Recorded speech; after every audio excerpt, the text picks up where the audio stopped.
Muchas gracias. Sufrir para aprender, pero ustedes han estado aprendiendo a sufrir, me imagino, conmigo en estas últimas noches. Algunos dicen el sentido de humor costarricense es un sentido de humor que no se conoce en muchas partes del mundo y a veces no es bien recibido en algunas partes del mundo. Cuando yo ando con mis hijos no puedo definitivamente, ellos son bien vergonzosos, no puedo definitivamente usar el sentido de humor, pero esta es la última noche, parece mentira, pero no el último tema. El último tema será mañana por la mañana. Y a propósito he guardado un mensaje especial, un mensaje que yo considero es el más importante de todas las escrituras. Vamos a hablar del fin del sufrimiento, la primera parte, pero la última parte voy a hablar de lo que yo considero y he aprendido en más de 50 años de adventista, que es el tema más importante de todas las escrituras. Hace algunos días ofrecimos un libro a las personas que trajeran más visitas y hubo un empate. Hubo 2 personas que trajeron 4 visitas y una de esas personas yo arbitrariamente escogí a quién le iba a darle el libro, y por supuesto uno de acá se dirige por la apariencia. Y había una dama simpática muy bien, una dama simpática, le di el libro a ella y nuestro querido hermano Fernando Díaz se quedó sin el libro, un poco apenado. Yo lo vi, no le vi rodar lágrimas de acá porque me encandilan los reflectores.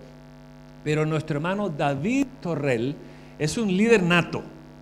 Él lo que hizo fue que consiguió uno de los libros, lo duplicó y aquí tenemos una copia para ti. Así que Fernando, gracias, cortesía de David, aquí tienes el libro.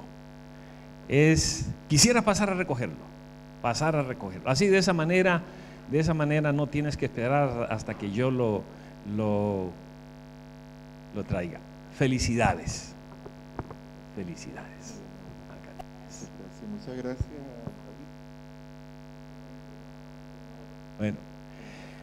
Bueno, en esta noche vamos a entrar al tema. Sufrir para aprender. El sufrimiento en sí es como una escuela. Es una escuela que tiene todas las características de una escuela. Tiene un maestro, tiene alumnos, tiene un libro de texto, tiene asignaciones, tiene exámenes, un lugar de clases, y el primer lugar de clases fue el huerto del Edén. Y la asignación no era muy difícil, era no acercarse a cierto árbol, pero ustedes conocen la historia. Adán y Eva fracasaron kindergarten, así le dicen acá, kindergarten, fracasaron kinder. Y como consecuencia, nosotros hoy día estamos pagando los platos rotos.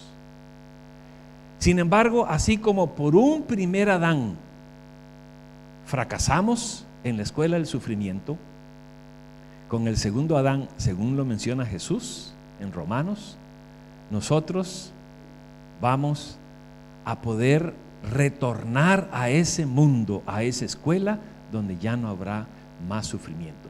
Pero en esa escuela tenemos, conocemos hoy día, es la escuela de la vida. Y no podemos negarlo. En la escuela de la vida nosotros vamos a sufrir. Originalmente yo tenía otro cuadro, pero al arreglarlo, pero noten que yo puse Adán y Eva, ahí está en la escuela, según el pintor, en la escuela inocente y perfecta. Hoy día, aunque hay mucha belleza en el mundo, no refleja como estaba en su estado original. Y hoy día en la escuela de la vida, conocida algunos la escuela de los golpes duros, todos sufrimos desde que nacemos. Es más, en el museo arqueológico del Cairo, un museo gigantesco, no te dejan entrar con cámaras porque quieren hacer negocio. te venden slides, y después te venden DVDs de todo lo que tienen, pero tienen, yo me acuerdo cuando estuve allí en una ocasión, tienen unos recipientes donde las mujeres de antaño guardaban sus lágrimas como síntesis del dolor. Y hoy día, si pudiéramos recoger las lágrimas que todos nosotros derramamos en el mundo, se llenarían miles y miles y miles de barriles. Y detrás de cada lágrima, un drama, un corazón destrozado. Esa es la escuela en la que nosotros vivimos. Pero en la escuela nosotros tenemos maestros. Y el maestro que nos va a dar la solución al sufrimiento es el Maestro Jesucristo. Y de alguna manera, al final, yo les voy a invitar a ustedes para que adopten a Jesús al final de este tema como el maestro de esta escuela. Como toda escuela tiene un libro de texto, tiene un currículo, esta escuela también tiene un libro de texto.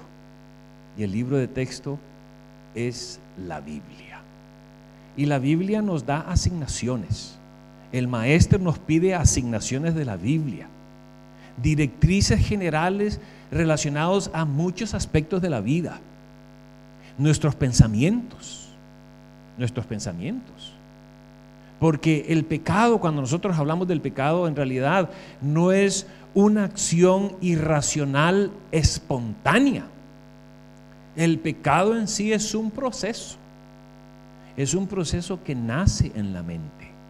El ladrón, no crean ustedes que es que de repente decidió ir a robar y se acabó, no. Lo planea, lo calcula, estudia el lugar, ve qué es lo que quiere y después lo roba. Es un procedimiento. Y esta escuela también, además de tener un libro de texto, tiene niveles de enseñanza. Adán y Eva no pasaron la escuela elemental primaria. Y hay algunos de nosotros que caemos a diferentes niveles. Pero debemos ir madurando paulatinamente como la luz de la aurora. San Pablo habla, por ejemplo, en la primera epístola a los Corintios, los capítulos 2 y 3, habla de alumnos de esta escuela, adultos, que ya habían recibido la verdad. Sin embargo, él explica en el capítulo 3, los primeros 3 versículos: os tuve que dar de beber leche como a niños, porque todavía no podíais ingerir alimento sólido.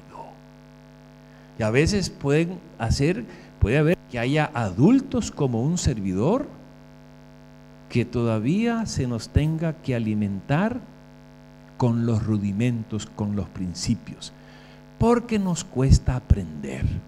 Y además nosotros sabemos que en toda escuela hay diferentes tipos de alumnos. Y cada alumno tiene una computadora que se llama cerebro.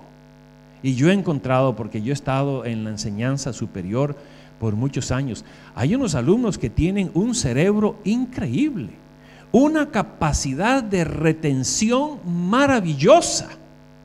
Y usted sabe que como en las computadoras, hay unas computadoras que son rápidas. Tú las enciendes y se te ve, acá nuestro hermano Vimeister, él es experto en eso. Anoche estábamos hablando un poco de computadoras. Se abren en una rapidez increíble, analizan y procesan los conceptos. Pero entre más vieja la computadora, como que es más difícil que se procesen esos conceptos. Por eso estudios indican que estos chicos, cuando agarran o meten en su computadora estos conceptos del libro de texto del Maestro Jesucristo, van a retenerlos y guardarlos hasta el fin. Entre más pequeños aprendan el Evangelio, hay más posibilidades que nunca lo abandonen y que lo acepten. Ahora, en relación a la computadora. Yo he tenido alumnos que son rápido, analizan las preguntas, los conceptos, y así ocurre también en el cristianismo, en la escuela de la vida, en el sufrimiento. ¿Qué es lo que me está haciendo sufrir? No lo hago más. ¿Qué estoy haciendo que hace sufrir a otros? Y no continúo haciendo eso. Yo he tenido alumnos con mente fotográfica. Ven algo, lo leen y se les queda en su mente. Yo quiero confesarles, mente fotográfica. El problema es que nunca cargo filme en la cabeza y no se me pega nada. Es muy difícil. El asunto del teflón que les conté la otra vez. Pero hay alumnos que son maravillosos. Pero también hay alumnos que son rebeldes, alumnos que son perezosos. Y el Señor en la tierra tiene ese tipo de alumnos en esta escuela del sufrimiento. Y son los que más luchan y más sufren. Pero entre más luchamos y sufrimos, la victoria se saborea mejor. Así que no se sienta mal si usted, como vamos a ver hoy, como David, como Pablo, como un servidor, ha sufrido mucho. Y también innecesariamente por travesuras que hayamos cometido. El sabor de la victoria después será mayor. Y hay alumnos que se quejan. Y ya vimos algunos que se quejaban. Jeremías, ¿te acuerdan cuando estuvimos hablando? Creo que fue el lunes. Hablamos, ¿por qué sufren los justos? Señor, justo eres, pero tengo algo en contra tuya. En la universidad donde yo trabajo, es una ciudad muy grande, tiene miles de estudiantes, y yo no conozco ni los profesores que trabajan en el seminario, porque cada año vienen 1 o 2 profesores, y de repente voy a una reunión y veo a una persona, usted es nuevo profesor, bienvenido, sí, así que no los conozco a todos, y a veces en las aulas grandes es difícil conocerlos a todos, y hay un profesor de ornitología. Los ornitólogos son los que estudian las aves, y resulta que este profesor, doctor en ornitología, en Costa Rica no conocemos ese término, ya le decimos ¿cómo es? Paralogía, pajarología, ese es el término criollo.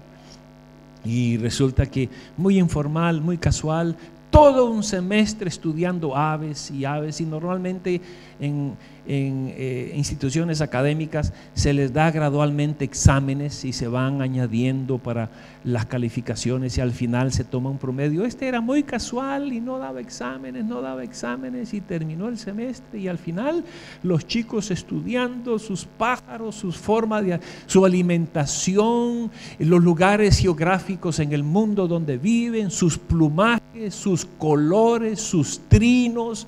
Y ellos estaban preparándose para el examen, porque el profesor tiene reputación de que es muy estricto, un grupo muy grande. Y entonces, muy casual, llegó para el examen final, se metió la mano en el bolsillo de su camisa y dice: jóvenes, el examen es bien sencillo, solamente necesito un trozo de papel, una hoja, y 2 cosas en esa hoja: el nombre de ustedes completo. Y se metió la mano al bolsillo y sacó la pata seca de un pájaro y la puso sobre el proyector retrovisor y le dijo: lo siguiente que necesito es el nombre de ese pájaro.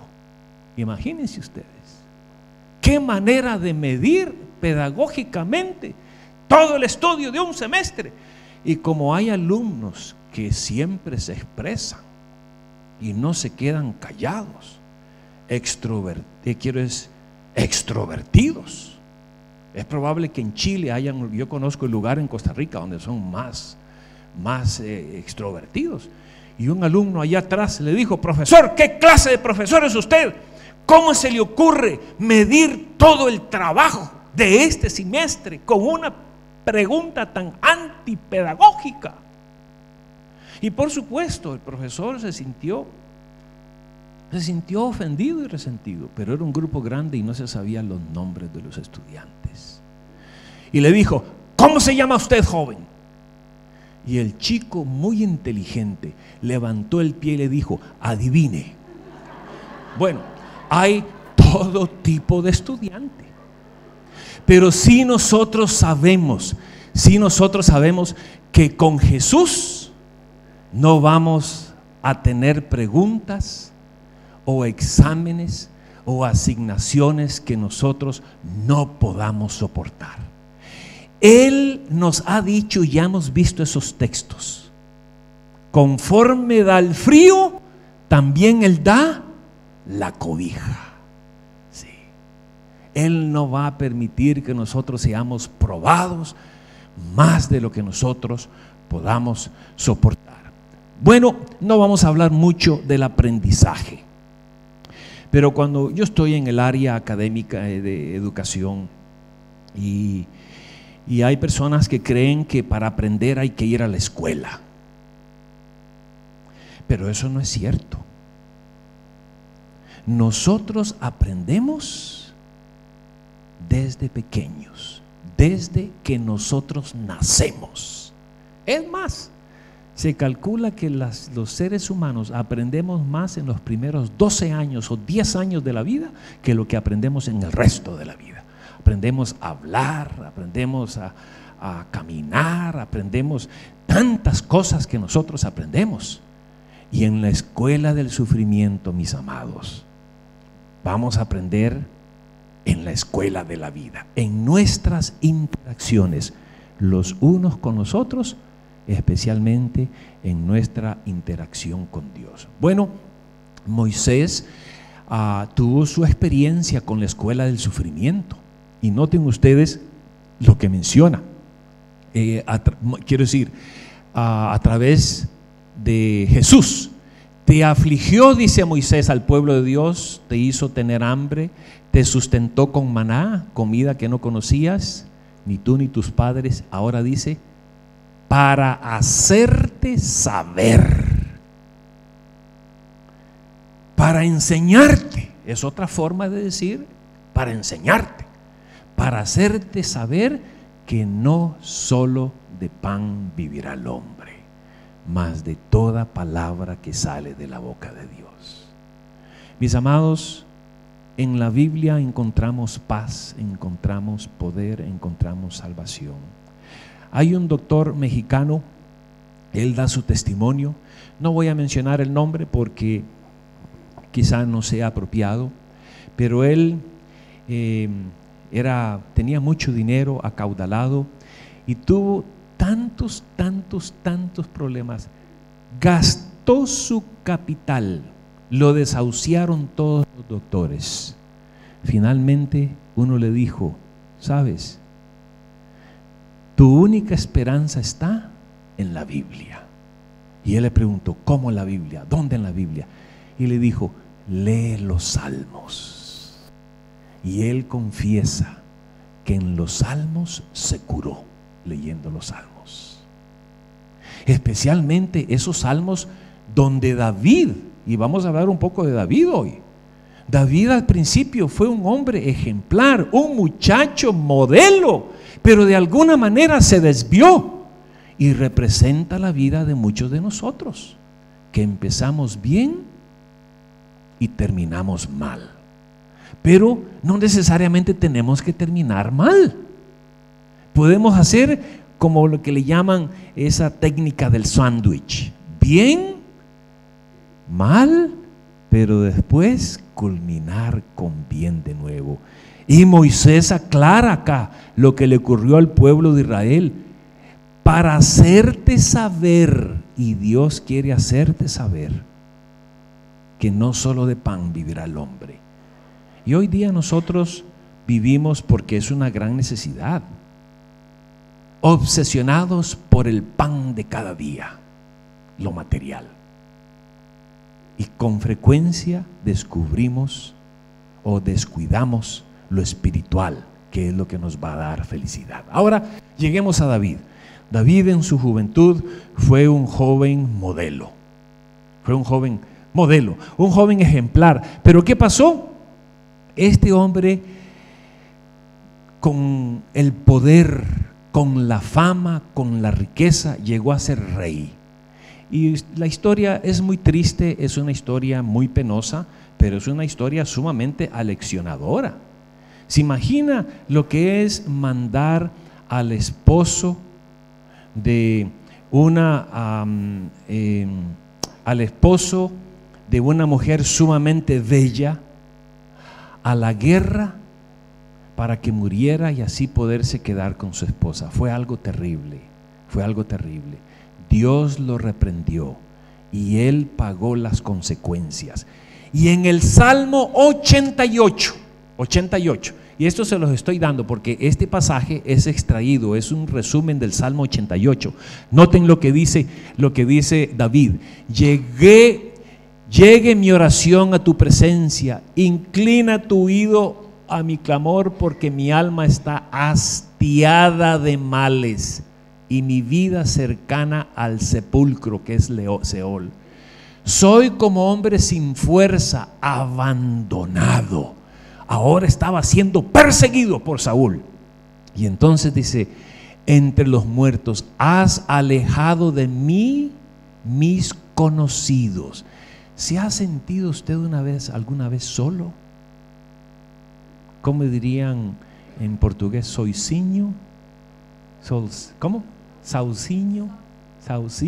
Solo, sin nadie, sin amigos, despreciado, marginado. Así se sentía el pobre David por todo lo que había hecho. Has alejado de mí mis conocidos, me has puesto por abominación a ellos, encerrado estoy. Hay personas que en el sufrimiento y en el dolor se aíslan, se encierran, ven televisión, algunos comen, les da por comer, a otros les da por beber, a otros les da por comprar, ir a los, ¿cómo se llama? A los malls, ¿cuál sería el nombre? Los lugares donde venden ropas. Y estoy encerrado, no puedo salir, mis ojos enfermaron a causa de mi aflicción. Te he llamado, oh Jehová, cada día. Yo estoy afligido y estoy menesteroso. Ese es el sufrimiento de David. Estaba justamente cumpliendo con los exámenes más rigurosos de la escuela del sufrimiento. Sin embargo, una vez que pasó el examen, fíjese lo que dijo: bueno me es haber sido humillado para que aprenda tus estatutos. El Salmo 119. El anterior era el 88 y ahora dijo: bueno. Fue una experiencia ennoblecedora, una experiencia transformadora, y es parte de lo que Dios quiere para nosotros. No nos sintamos mal cuando sufrimos, no nos sintamos mal cuando sufrimos, porque eso nos pule, nos ennoblece, nos embellece. Ahora, ¿cuáles son algunas lecciones? Quiero confesarles que este tema hoy lo tuve que rearreglar, le tuve que sacar bastantes cuadros, porque anoche cuando me di cuenta eran las 8:30, así que yo hoy voy a tratar de terminar a tiempo, así que le saqué algunos cuadros, pero creo que las dos versiones van a estar allí. Estos temas están todos disponibles a las personas que asistieron 5 veces. Yo estoy comprometiendo al pastor Fuentes, porque ustedes no tienen acá equipo para duplicar, así que lo estoy comprometiendo, pero todos los que asistieron, miembros y no miembros de iglesia 5 veces, de alguna manera yo quisiera, reclámenle al pastor Fuentes, reclamen, y si él no se los hace llegar de aquí a ¿cuántas horas le daríamos? ¿12 horas? No, tanto así no, démosle algún tiempo, porque es difícil conseguir un lugar para duplicar todo este material. Y entonces he eliminado la gran mayoría de los versículos a propósito, para que usted, si los quiere buscar, agarre una concordancia y los busque en la Biblia, se van a acordar mejor y así van a repasar un poquito las escrituras. Pero ¿qué lecciones podemos aprender nosotros de la escuela del sufrimiento? Número 1, que nos acerca a Dios. El caso de David Él clamó. ¿No es eso lo que dice el texto? Clamé a ti y 2 veces me he acercado a ti. Es cierto que hay casos, por ejemplo, en el Antiguo Testamento, nosotros vemos que el pueblo de Dios recibió pruebas, fue llevado cautivo porque desobedecía, y cuando estaba en medio del sufrimiento clamaba a Dios y Dios los liberaba, y se portaban un tiempito bien con Dios y después volvían. Pero es la historia nuestra también. Hay personas que probablemente se alejan del todo, pero normalmente el sufrimiento nos va a acercar a Dios, nos acerca a Dios. La enfermedad, por ejemplo, noten, la enfermedad conduce a visitar el médico. Eso es lo que normalmente nosotros hacemos, con excepción de algunas personas, de algunas religiones que tienen aberraciones, criterios, aberraciones que dicen: no, mi médico es Dios, y Él me va a curar. Sin embargo, no es eso lo que dice la Biblia. Inclusive la Biblia habla de personas que Dios les dio a algunos el don de liderazgo, de doctor, de pastor, de evangelista. Dios no va a hacer por nosotros lo que Él nos capacitó para hacer por nosotros mismos, y ya hablamos de eso hace un par de noches. Pero fíjese lo que dice Isaías: en la tribulación te buscaron, derramaron oración cuando los castigaste. Y eso es lo que ocurre, lo buscamos a Él cuando estamos sufriendo. De los escarmentados nacen los avisados, son algunos refranes. Nadie escarmienta en cabeza ajena. Y el padre le dice al hijo: mira, hijo, yo ya pasé por eso, ¿para qué? Evítalo, no te va a conducir, pero son testarudos. Y no digo ellos, porque yo me acuerdo cuando yo era pequeño también. Parece que heredan el asunto de los padres. Yo recuerdo que mis padres me decían: Ricardo, y yo no escuchaba hasta que uno llega a aprender con los... Anoche estuve hablando con mi hija y mi nieto. ¿Qué sería hoy día sin Skype? Y entonces estaba hablando con mi nieto, y mi nieto está empezando a caminar. Ya tiene 2 meses, camina, ya salta como 2 pies y habla inglés, español y portugués fluido. Es un genio. Eso no es un abuelo orgulloso, es un abuelo mentiroso, porque eso no ocurre. Pero lo estaba viendo, apenas tiene 1 año, cumplió 1 año hace 2 días, y he tratado de comunicarme con ellos y no he podido para desearle feliz cumpleaños. Y el chico se agarra de las gavetas, y están las gavetas de un, ¿cómo se dice?, de un guardarropa, de un estante, y las abre y después las quiere cerrar. Y le dije yo: hija, se va a lastimar los dedos.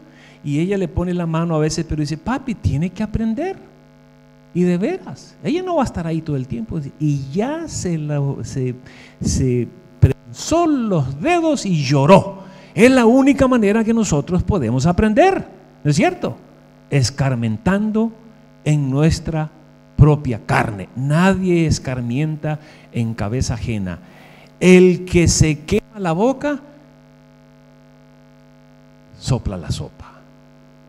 Dicen en México que ese es un refrán mexicano, pero es probable que acá digan que es de Chile. Por eso yo no les quiero dar crédito a ningún país, y ya les mencioné por qué.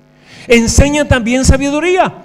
Es cierto, la escuela del sufrimiento nos enseña sabiduría, la buena sabiduría. La vara de la corrección dan sabiduría. Y todos estos textos son de Salomón. Anoche aclaramos el asunto de la vara. No vayan a salir diciendo: no, ese señor que vino allá, ese viejito que vino de antes, está promoviendo el castigo corporal. Yo no estoy promoviendo ese tipo de castigo. Sin embargo, la Biblia menciona que el sufrimiento y el castigo enseñan. El que ama la instrucción ama la sabiduría, mas el que aborrece la reprensión es ignorante. ¡Qué palabras fuertes! Noten, el que la aborrece, el que la ignora. Recuerdan que vimos, este pasaje no lo habíamos visto antes, pero uno de los temas que yo presenté fue sufrir por ignorar. Sufrir por ignorar. Por ignorar las leyes. Pero cuando nosotros ignoramos el mensaje y la lección, la enseñanza del sufrimiento, de la reprensión, no está muy bien. El hijo recibe el consejo del padre, mas el burlador no escucha las reprensiones. Sí, tenemos que abrir nuestros oídos. Y ayer hablamos de los corazones engrosados que cierran sus oídos, pero a mayor cruz, a mayor sufrimiento, mayor luz. Vamos a aprender, vamos a valorar la vida, la salud, los momentos de armonía y felicidad que nosotros tengamos. Enseña paciencia. Y ustedes van a observar el famoso refrán: la paciencia es la madre de la ciencia. Y usted va a ver que todas esas grandes invenciones, ha llevado tantos años y tantos estudios, tantas horas de trabajo paciente. Es increíble la tecnología que hay, los relojes exactos, las computadoras, la medicina. ¿Cómo es posible que se vaya a ir a la luna? Yo no sé cómo vencer las fuerzas espaciales. Yo estaba en la selva en Costa Rica cuando subieron a la luna y escuché, no había electricidad en el lugar donde yo vivía, pero había escuchado en el periódico, había leído en el diario y en una radioemisora que operábamos con pilas secas para radios. Escuchábamos onda corta, prácticamente era lo único. La BBC se escuchaba y no recuerdo qué otra radioemisora en aquella época, y escuchamos que ese día ya estaba la gente caminando en la luna. Y habían algunas personas allá en la selva, y recuerdo un par de un matrimonio de adultos, tendrían unos 60 años, 50, 60 años, y le dije: ¿sabes que en este momento hay gente caminando en la luna? Y se burlaron de mí, no creían. El avance de la ciencia es increíble, pero necesitamos paciencia, y el sufrimiento produce paciencia. Es difícil adquirir la paciencia.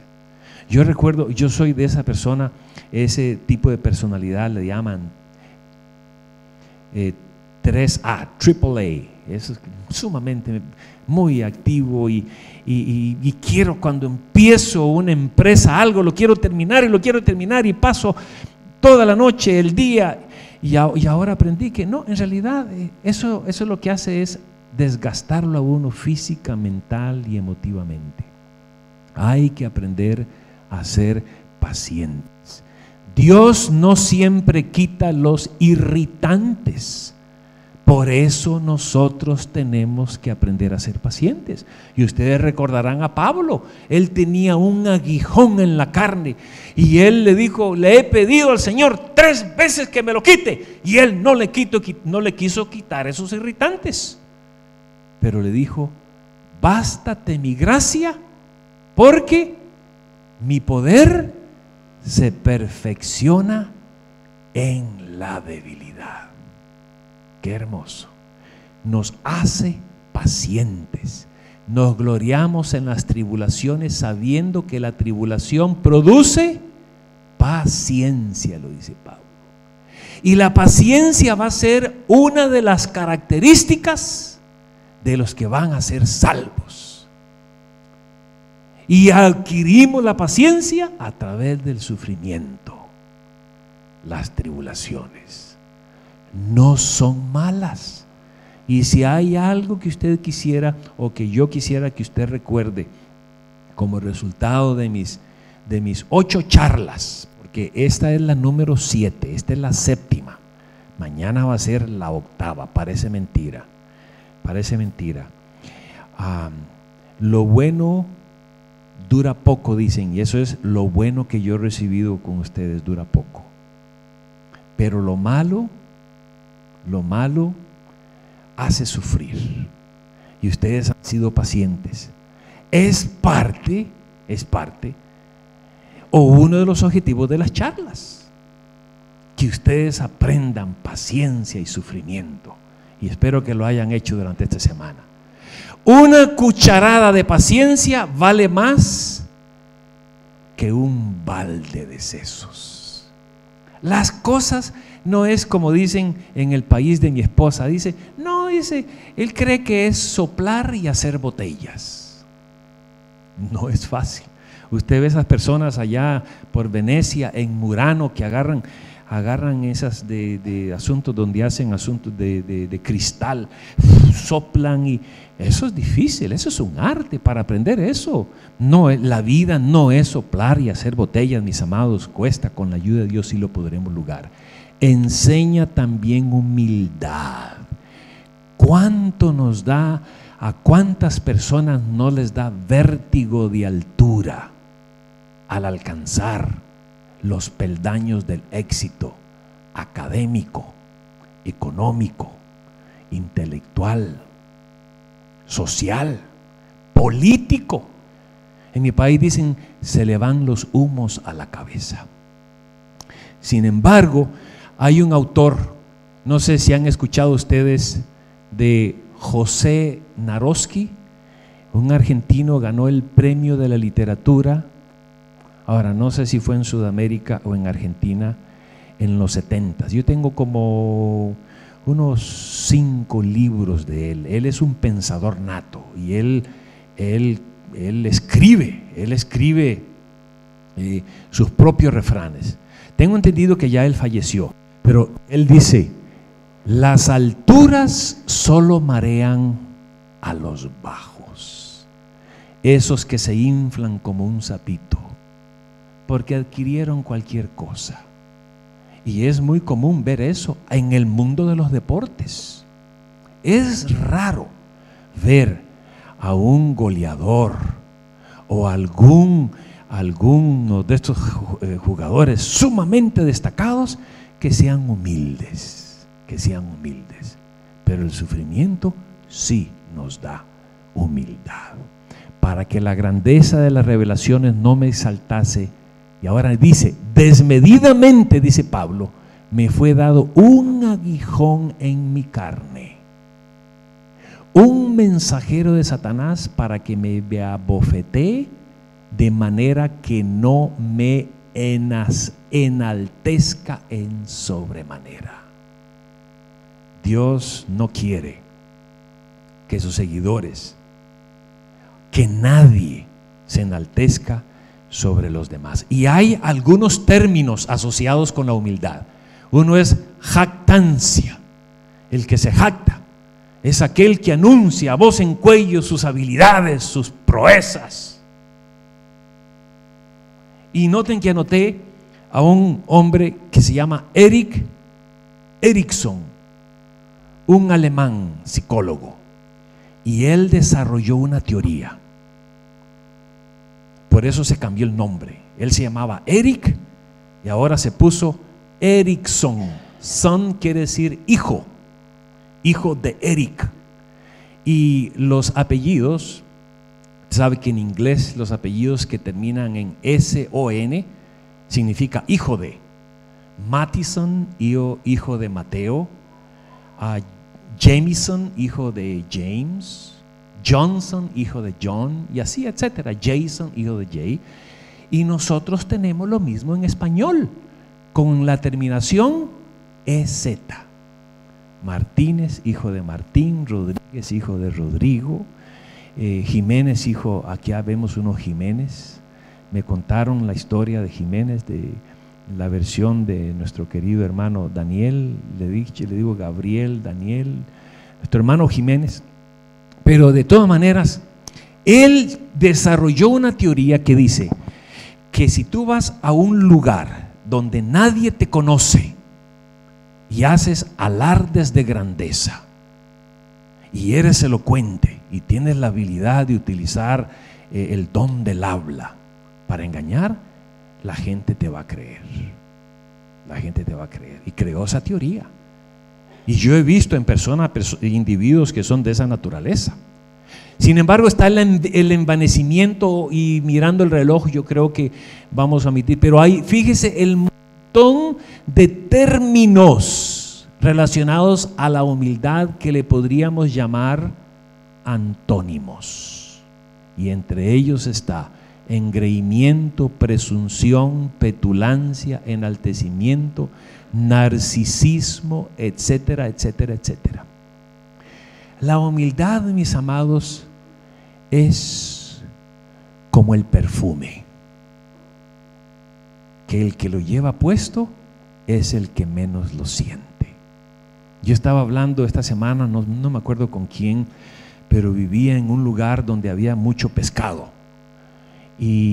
O digamos personas que trabajan con vacas, trabajan con vacas y trabajan todo el día con vacas, y usted sabe el desecho animal, comen mucho.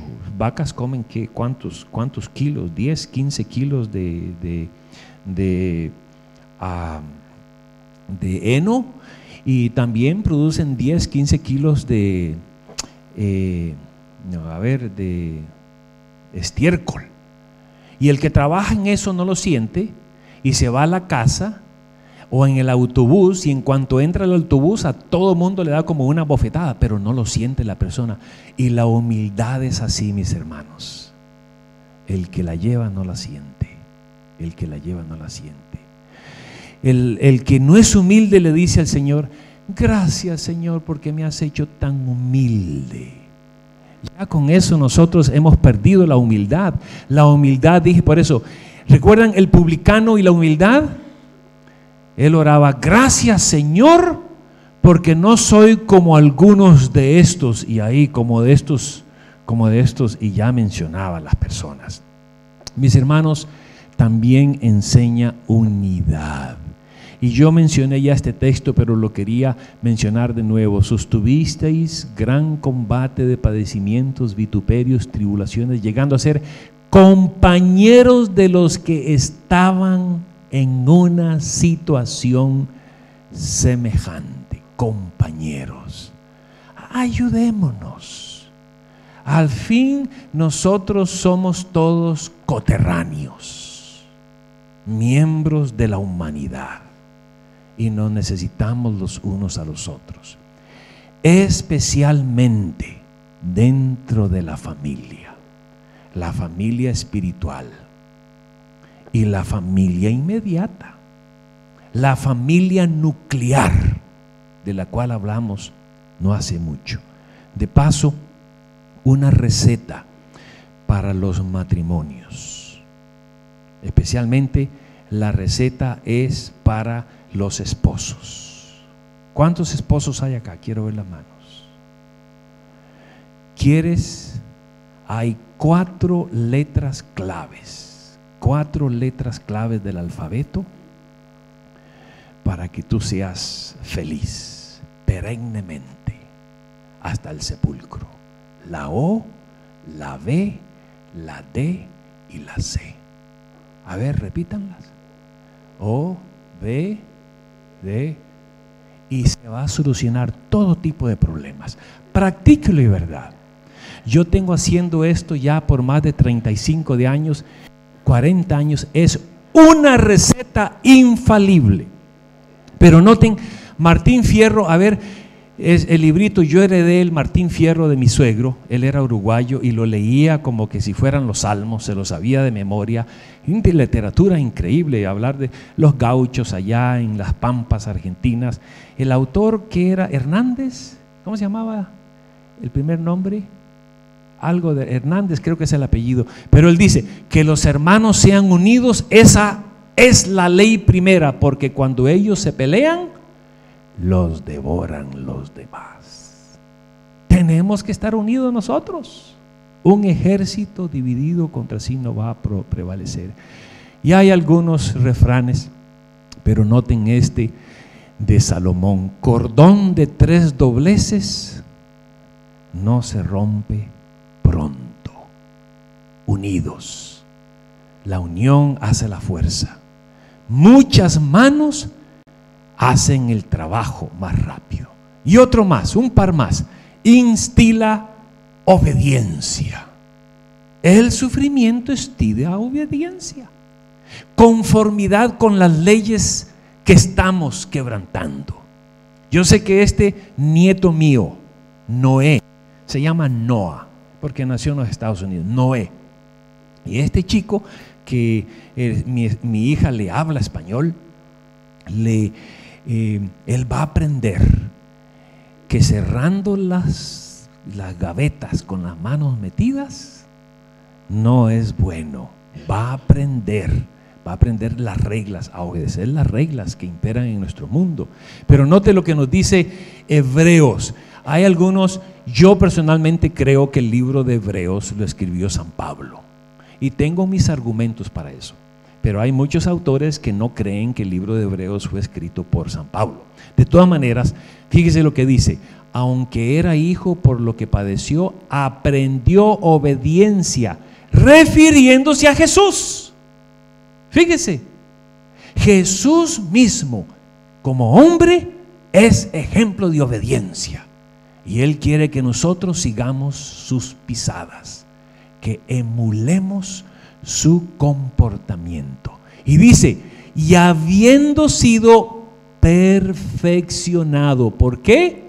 Por la obediencia, vino a ser autor de eterna salvación para todos los que le obedecen. Y eso es lo que Dios quiere, que esas leyes que quebrantamos no las quebrantemos más, porque quebrantarlas implica sufrimiento.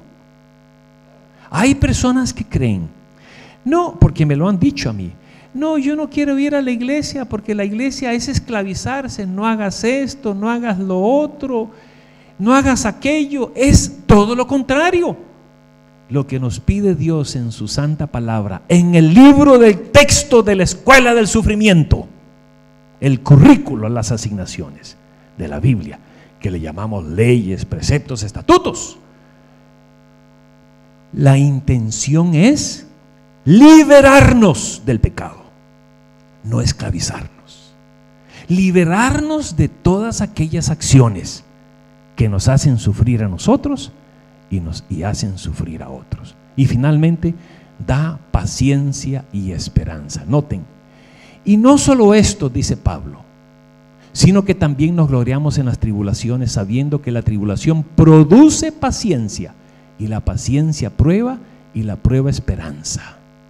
Mis hermanos, hay personas que dicen: Señor, hazme paciente en este mismo momento. Ya eso no es paciencia. El tiempo se nos ha ido, pero hay una promesa inspiradora, ya finalizando el tema de esta noche. Noten lo que dijo, estas son palabras de Jesús: lloraréis y lamentaréis, y el mundo se alegrará.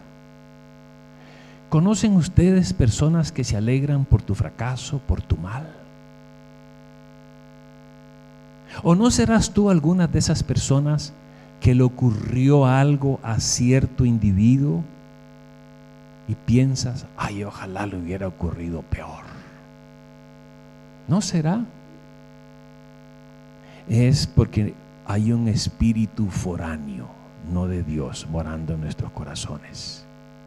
Sin embargo, el Señor dice: el mundo se alegrará, pero aunque estéis tristes, vuestra tristeza se convertirá en gozo. Y esa es la esperanza que yo quiero dejar con ustedes. Estaréis tristes ahora, pero después de la tormenta vendrá la calma. Serás feliz, serás feliz. Encontrarás gozo y paz. Entonces presenta una metáfora que todos nosotros conocemos. Todos los que estamos acá estamos asociados con esta historia, con este evento, pero él lo usa acá metafóricamente. La mujer cuando da a luz tiene dolor porque ha llegado su hora, pero después que ha dado a luz un niño, ya no se acuerda de la angustia porque el gozo que haya nacido un hombre en el mundo. También vosotros ahora tenéis tristeza, pero volveré a ver y se gozará vuestro corazón y nadie quitará ese gozo. Y va a ser un mundo perfecto. Esta tierra, la promesa es que va a ser restaurada completamente. Completamente restaurada. Y mañana les voy a dar un par de pincelazos al respecto. Una prescripción del día. Y con este termino. Encomienda a Jehová tu camino. Confía en Él y Él hará. Él va a ayudarte. Y yo te garantizo que tú lo haces hoy y tú vas a ver en poco tiempo cómo aquello que te afligía, que te atormentaba, que te quitaba el sueño, que te angustiaba, ya no lo va a hacer más. Y otro más: echa sobre Jehová tu carga y Él te sostendrá. No te dejará para siempre caído, pero noten, Él aclara al justo. No sé si ustedes conocen los cantos rodados, el canto rodado. ¿Conocen? Yo tengo mucho cuidado con eso porque hay un conjunto inglés muy viejo que le llama Rolling Stones que dice lo mismo, pero hay un prosista. Ernesto, yo les anoté, Ernesto Nelson, él es prosista. Ustedes pueden buscar en la internet algunas de las cosas que él escribió. Pero él es también un cuentista, él escribe cuentos. Y tiene uno que es uno de mis favoritos. Yo sé algunos cuentos típicos de Costa Rica, como La Botija, pero este es maravilloso, porque está basado en el canto rodado. ¿Saben lo que es el canto rodado? Son esas piedrecitas chiquitas, pulidas, redondas, que yacen en las orillas de los ríos. Y él entonces escribe acerca de la historia de esas rocas, de esas piedras. Y él dice que el peregrinaje, o describe el peregrinaje de esas piedritas chicas. Y yo he vivido a la par de ríos en Costa Rica, y yo siempre andaba con una onda. En México le dicen resorteras, a otros le dicen arcos, que tienen una horqueta y usted las tira. Yo tenía una habilidad, habían muchas lagartijas y yo tenía una habilidad increíble. Culebras, yo he matado culebras con mi resortera y la andaba en el bolsillo de atrás, y acá las bolsas del frente la andaba siempre llenas, y mi mamá me reprendía porque la andaba tan cargada que siempre rompía los bolsillos, las bolsas se rompían. Entonces finalmente me dijo que me hiciera una de cuero, y entonces yo andaba con una de cuero para no dañar más los pantalones, porque no se podían arreglar, son asuntos de sastres, y allá no teníamos sastres. Pero ¿saben cuál es la historia del canto rodado? Según Ernesto Nelson, empezó como una roca arriba en la montaña. Llovió, hubo tempestad, y esa roca se desprendió, se rompió y rodó por la montaña con aristas feas, rodando, pegando, friccionando contra árboles, ramas, otras rocas, hasta llegar al río. Y con las lluvias del invierno, las lluvias empezaron a arrastrar aquella roca con gran fuerza, chocando con una piedra y con otra y con otra y con otra por años, hasta que ahora yace pulida, hermosa, codiciable a orilla del río. Y ese es el sufrimiento, mis amados. Nos golpea de muchas formas, pero nos enseña. Así aprendemos y así nos embellecemos. Y Jesús estará con nosotros en el proceso. Por eso encomienda a Jehová tu camino y confía en Él. Yo quisiera invitarte en esta noche a que adoptes a Jesús como tu guardaespaldas, como tu guía, como tu compañero en el sufrimiento. Y yo quisiera invitarte a que lo hagas poniéndote de pie. Y yo quisiera orar por ti, pero quisiera únicamente que se pongan de pie aquellas personas que de veras con sinceridad le quieren decir al Señor: Señor, ayúdame en el sufrimiento, púleme como canto rodado, transfórmame a tu imagen para que pueda lograr la felicidad. Si tienes eso de deseo sincero en tu corazón, yo quisiera que te pongas en pie para orar por ti, y con eso concluiremos. Amén.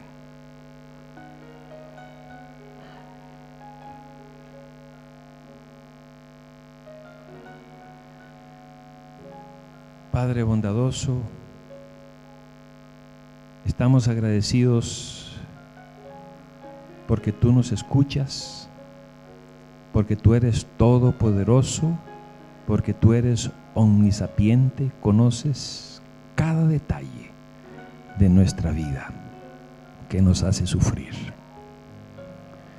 pero que también conoces cada flaqueza de nuestro ser que provoca sufrimiento. Gracias, oh Dios, porque sabemos por lo que hemos estudiado en esta noche, en tu santa palabra, que en la escuela de sufrimiento tú deseas enseñarnos lecciones. Permite que podamos aprender esas lecciones. Tú has visto acá a este grupo de personas que se han puesto de pie, pidiéndote que tú les ayudes, y yo me incluyo, que tú nos ayudes a enfrentar el sufrimiento, para que podamos aprender las lecciones que tú quieres que aprendamos, y que podamos ser transformados, pulidos a tu semejanza. Estamos muy agradecidos porque durante esta semana hemos sentido tu presencia. Yo personalmente lo he sentido así, y pedimos que esa presencia tuya nos acompañe ahora y siempre, en el sufrimiento como también en los momentos de felicidad. En el nombre de Jesús, amén.